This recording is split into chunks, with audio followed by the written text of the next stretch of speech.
Good afternoon, everybody, and welcome back to Red Eagle Politics. Make sure to like this video down below and subscribe to the channel if you are new.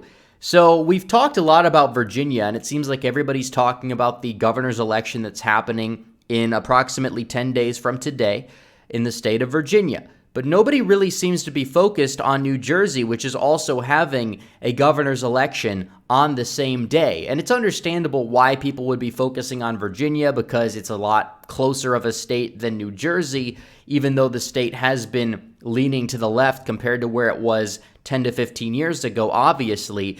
But that doesn't mean that New Jersey's race is not entirely competitive. As you know, back in 2017, Phil Murphy won his first term as governor. He won it by approximately 13.5 points over Kim Guadagno, who was the lieutenant governor for Chris Christie, who was the scandal-plagued governor that had a fairly low approval rating in the state of New Jersey. So it's fairly understandable why she did so poorly, but she didn't do that bad considering all the factors, especially because Democrats had the energy factor in particular. So do keep that in mind. And then we get these polls out of Emerson that show that this is a 6-point race. When you put the undecided voters together, the race tightens to 4 points, 52 for Murphy, 48 for Jack Ciattarelli. And we're going to get into the candidates in a little bit. But it is important to note that the race is narrowing significantly compared to the polls at the beginning of the year. A lot of Republican internal polls actually have this thing being within a couple of points or so. And yeah, they're internal polls. We should take them with a grain of salt, and maybe we should discount them. But the Democrat internal polls can't get Phil Murphy above 50%. They can't get him above a 9-point lead with quite a few voters undecided. So it is important to keep that in mind as well when we're looking at this. And Emerson has been fairly accurate. This has it within essentially the margin of error when you look at all of the voters, when those undecided voters are allocated. And there's still roughly around 10 days until the election happens. So could this be a Republican upset? Probably less likely than Virginia, but it could be close. So it's important to understand, why is this race so close? Phil Murphy won by around 13.5 points last time. Phil Murphy has gotten a reputation for being your typical corrupt neoliberal Democrat governor. His COVID restrictions were fairly insane, and as many people are waking up on this issue, as well as you have other issues of importance to swing voters, like inflation, like the border crisis, it's not entirely the best time to be running for office as a Democrat, even when you are an incumbent. Now, New Jersey is still New Jersey.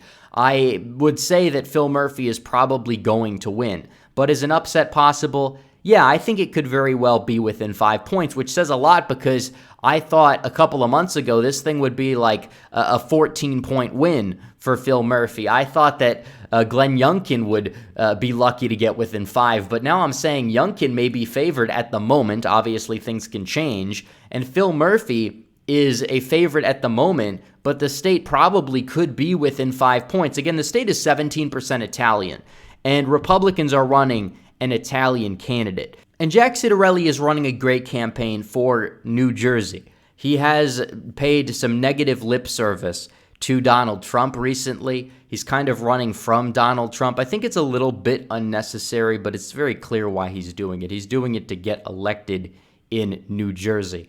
But besides that point, in terms of him as a candidate, in terms of what his proposals are, he's talking about E-Verify in New Jersey. He's talking about restoring integrity to our electoral system in the state of New Jersey. And honestly, that's what New Jersey needs. They need an Italian tough talker that's going to go out there, fix the electoral system, fix the immigration system in the state, and focus on those kitchen table issues more so than anything else. Even if he does have to cave in here and there to get elected, I don't really care. I think he'll be a pretty good governor, in my opinion, if he gets in there. Even though it's still a little bit of a long shot, it's possible. It's quite possible. I will say that. And he is a tough talker. I mean, when asked the question about Phil Murphy bringing in Obama, which again, why would he have to bring in Obama if this was going to be an election that's a slam dunk in New Jersey? Because it's not, because it's competitive. They know it's competitive. They know it's going to be within a few points or so, possibly. I mean, at the end of the day, it's possible that Murphy ends up winning by like 7 or 8, but I can guarantee you this is going to be a single-digit race at the moment.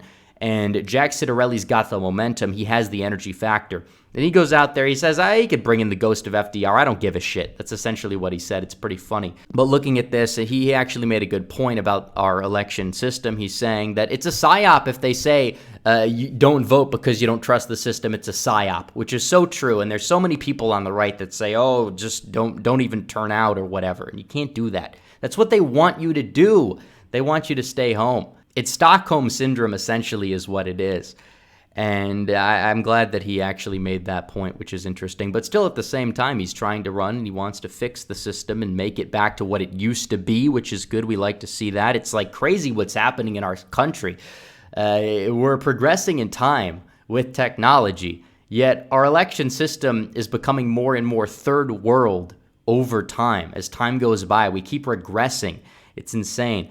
But I will say, either way, this is going to be an interesting race to watch. It's probably going to be won by Phil Murphy. It is Phil Murphy's to lose. I think that Youngkin is a lot more likely to win than Jack Ciattarelli, but it's possible. An upset is possible. I'm not going to say it's not. We'll monitor the polls over the next couple of weeks.